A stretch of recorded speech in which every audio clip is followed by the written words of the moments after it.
Hello friends, and welcome back to Know China Better, where we don't just skim headlines, we dive deep into the heartbeat of transformation.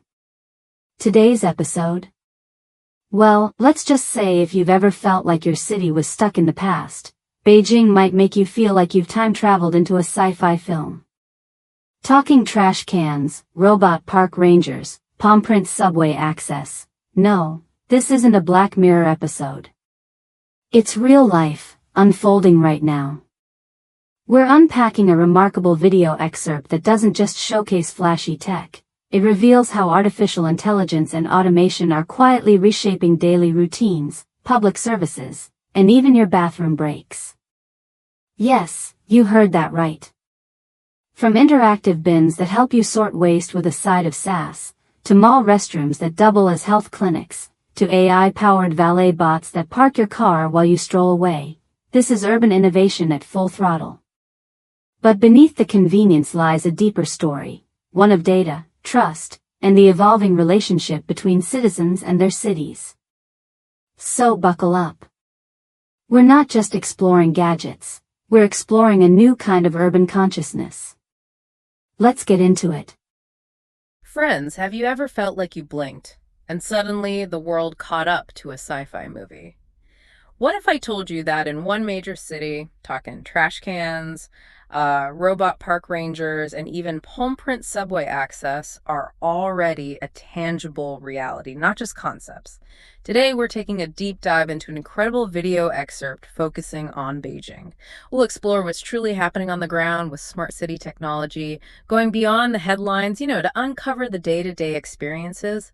Our mission today is to understand how these advanced AI and automation systems are profoundly transforming daily life, public services, infrastructure, offering us a compelling glimpse into what might soon be a global urban future. That's right. The source material, it paints such a vivid picture of how quickly these innovations are moving from concept to concrete application. It's not just about isolated pieces of tech, it's about a holistic urban transformation. It really redefines how a city functions and how residents interact with it. We're talking about a level of integration that genuinely makes sci-fi cinematic scenes a daily occurrence. Okay, so let's unpack this. Imagine interacting with your trash can. Seriously. Our source shows Beijing's trash cans can actually chat with you. Picture this. You walk up, say, Jiaojin, Jiaojin, and it replies, I am here. Then you can ask it something specific like, what kind of trash is a banana peel? Right. And it just tells you banana belongs to kitchen waste. It's not just a bin, it's like an interactive assistant. What's truly fascinating here, I think, is how AI is being integrated into such a mundane, everyday object. Really mundane. It's not merely about efficient sorting, though that's part of it. It's about transforming a chore, into an interactive, almost social experience. And this raises an important question for all of us. How does this kind of ubiquitous social AI, woven into the very fabric of our public spaces, how does it subtly change our perception of the urban environment and our routines? That's a fantastic question. Do you think it fosters maybe a greater sense of environmental responsibility, makes people more mindful? Or could it, lead to people becoming less mindful, just relying on the tech to tell them what to do? I think it's probably a bit of both, but primarily it's about reducing friction. By making it so easy and immediate to get the right answer, it lowers the barrier to correct behavior, right? Right. Less thinking involved. Exactly. It anticipates your need for information and provides it instantly. It makes sustainability more accessible, less of a cognitive load. It's about building a city that actively helps you make better choices, maybe without you even realizing it. Okay, so from trash cans. Here's where it gets even more intriguing, maybe a bit personal even. Our source reveals that in shopping malls, you can visit a toilet that offers a full health check. Get out. Really? Yeah, it provides a body report, measures 14 health indicators in just 2 minutes. Think about that for a moment. A public restroom giving you health insights. Wow. Okay. If we connect this to the bigger picture, this is a remarkable blend of public convenience and preventative health monitoring. It's non-invasive technology offering immediate personalized feedback. that fundamentally changes our interaction with what we consider public amenities. It could empower individuals with quick, maybe actionable health insights. I sense a but coming. Well, yes, it immediately raises crucial questions about data privacy, doesn't it? Who owns this intimate health data? How is it anonymized? How is it secured? And what are the broader implications for public health data collection in such a pervasive way? It's a big That's a vital point about privacy, yeah. When your personal health data is being collected in public spaces, maybe without you even fully thinking about it, what safeguards are in place? And how do citizens maintain trust in these systems when such sensitive information is involved? Indeed, Yeah. the source material, while it highlights the technological advancement, it implicitly calls for robust frameworks around data governance. You have to assume that's being thought about. The convenience is undeniable, sure, but the responsibility to ensure data is handled securely, ethically, and with transparent consent becomes paramount. It's a delicate balance, providing valuable health insights while rigorously protecting individual privacy. Really tricky. Okay, so we've seen this personalized, sometimes intimate tech integration. Now let's shift gears slightly. Let's talk mobility, always a challenge in big cities. Beijing's tackling this in a truly futuristic way. Parking, for instance. Our source details how machine people, essentially AI-powered robots, help park your car. You just get out and they handle the rest. Lets you leave immediately. No more circling for a spot, no tricky parallel parking. It's a seamless handoff. This is a significant step towards fully automated urban mobility. It really is. Yeah. What's fascinating here is how it directly tackles common urban challenges, parking efficiency, congestion through advanced robotics. It definitely enhances convenience and saves valuable time. I mean, who likes parking? Nobody. But what about the practicalities? Like, is it genuinely smooth? Does the source mention user experience? Well, the systems are designed to minimize human error and optimize space. So from a practical standpoint, it should offer a more reliable and quicker solution compared to manual parking. It's about leveraging tech to optimize a critical, often frustrating part of city life, making it less painful. I can definitely picture the convenience, just dropping off your car and walking away. Bliss. But does the source mention anything about, reliability? What happens if there's a glitch? Or if not everyone uses it? Does it cause bottlenecks elsewhere? Reliability is obviously key. They use redundant sensors, AI pathfinding, things like that to minimize incidents. As for adoption, these systems are often introduced in new or upgrade parking facilities, so it's more of a gradual integration. The initial goal seems to be demonstrating the benefits, efficiency, convenience, which then drives wider acceptance as people actually experience it. It's an evolution, not a sudden switch. Right, makes sense. But the transit innovations don't stop there, do they? For subway access, you don't even need your phone or a card anymore. Our source says it uses palm vein recognition. Palm vein, not fingerprint. No, palm vein. It's a touchless scan of the unique vein patterns under your skin. Apparently very secure. You just extend your hand, gates open. It's like your body is your key. The city just responds to you. Straight out of sci-fi. Okay, wow. This definitely raises important questions about biometric authentication's growing role in public services. Beyond the speed and convenience, which are, undeniable benefits, it points to evolving discussions around security, identity management. And crucially, it highlights again the increasing importance of data privacy and protecting highly personal information when your unique biology becomes your access key. That's a vital point. When your body becomes your key, where is that key stored? Who has access to your palm vein data? How does this redefine personal identity and privacy in this super integrated urban environment? It really pushes us to reconsider what secure identity means in the digital age. The systems are designed to be highly secure, apparently. They often use encryption, decentralized storage for the biometric templates, not the raw image itself. But the foundational principle has to be individual consent, right? Understanding how your data is used and protected. That has to be paramount. It definitely encourages a societal dialogue about the trade-offs.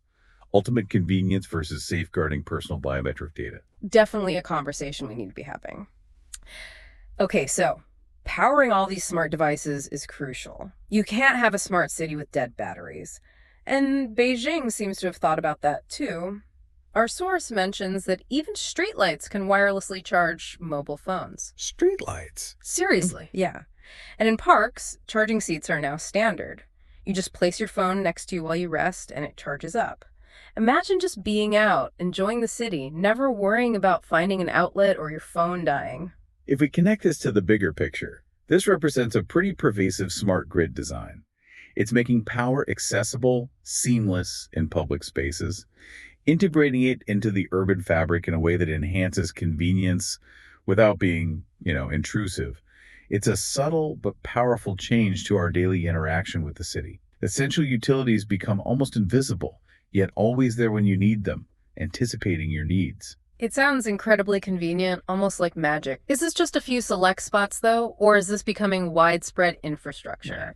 And are there any sustainability considerations? Like, is wireless charging everywhere energy efficient? The source indicates a real effort to scale these solutions, moving beyond just pilots to standard implementation in parks, key public areas. Sustainability is definitely a factor. Wireless charging, while convenient, can be less energy efficient than plugging in a cable directly. Right. But you have to assume the urban planners are balancing this with the overall efficiency gains from smart city management. Plus, they're often integrating renewable energy sources into the grid, so the aim is likely a net positive impact. Okay, that makes sense. And while you're relaxing in the park, charging your phone, Yeah. get this.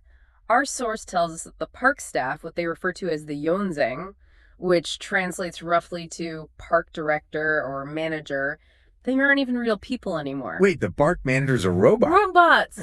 Imagine strolling through a park and getting directions or asking questions to a friendly robotic companion. What's fascinating here is seeing robotics move beyond factories and warehouses into public service and leisure spaces. This really prompts us to consider the evolving definition of service and interaction in these increasingly smart environments. Efficiency, consistent information, those are clear benefits. Yeah. But what about the loss of human interaction in those spaces? Does it fundamentally change the feel of a park if your guide is always a machine? That's a profound question, isn't it? On one hand, perfect information, tireless assistance. But on the other, you might miss that unexpected warmth, the nuances only a person can provide. Does the source mention how people are adapting? Or if they miss the human staff? The source tends to focus more on the what and how of the tech, less on deep sociological impact studies. But it's an inherent tension, isn't it, with any automation? The design of these robots often tries to bridge that gap. Friendly aesthetics, voice interfaces, trying to create a comforting presence. But I think as cities get smarter, the value of intentional, human-centered spaces and interactions will probably become even more cherished. It definitely prompts designers to think about how human and robotic services can complement each other, not just replace. A hybrid future, perhaps? Okay, Yeah. pulling back now. Our source makes it really clear that all these individual things, the trash cans, the toilets, the parking, the robots, they're not isolated experiments. They're part of a much larger overarching strategy. Beijing aims to become a high ground for AI development. It's about leading, not just adopting. Of setting the standard. And the numbers mentioned are just staggering. Over 2,400 core AI enterprises already in Beijing. That accounts for more than half of the national total in China. That concentration of innovation, talent, capital, it's remarkable. It speaks to a very deliberate long-term vision. It certainly raises an important question about the kind of ecosystem needed to sustain that sort of exponential growth. It really illustrates how this future tech is rapidly permeating every corner of the city. It's making those sci-fi scenes a reality, not just in isolated bits, but as a holistic urban transformation. Beijing isn't just adopting smart tech, it's actively driving its creation and deployment on an unprecedented scale, shaping its own future and maybe ours too. It really does feel like the city itself is one giant interconnected laboratory. So what did these numbers, this ambitious AI high ground vision, what does it imply for other major global cities? Is this setting a new benchmark, a competitive challenge? Oh, absolutely. It sets a new benchmark, no question. Other cities are definitely watching closely, not just for the technologies themselves, but for the integrated strategies, the development, the deployment, the governance. Beijing's approach really showcases the power of concentrated investment in R&D, plus a clear governmental vision to create this pervasive, smart, urban environment. It kind of forces other cities to consider their own paths to becoming smart, doesn't it? Weighing the benefits against the huge infrastructure and policy changes needed to compete or maybe collaborate in this space. What a journey we've taken just now.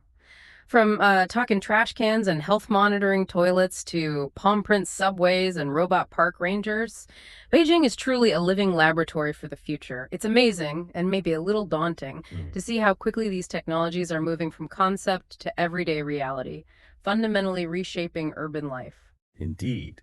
This deep dive into the source material shows us a city where knowledge isn't just gained, but actively applied to transform public services and daily life. It's a powerful illustration of how technology can reshape our urban experience, making it more efficient, more connected, and, well, undeniably more automated. So, as technology becomes so deeply integrated into, well, every aspect of our lives, transforming our cities, our daily routines, it leaves us with a big question, doesn't it? What balance do you, listening right now, think we need to strike between this ultimate convenience and maintaining a sense of the familiar, or even, the unpredictable, the human element? Yeah, how do we ensure these incredible innovations genuinely serve us rather than overwhelm us? How do we make sure we can still find those moments of serendipity, of just plain human connection in our increasingly smart, increasingly efficient environments? Something to think about.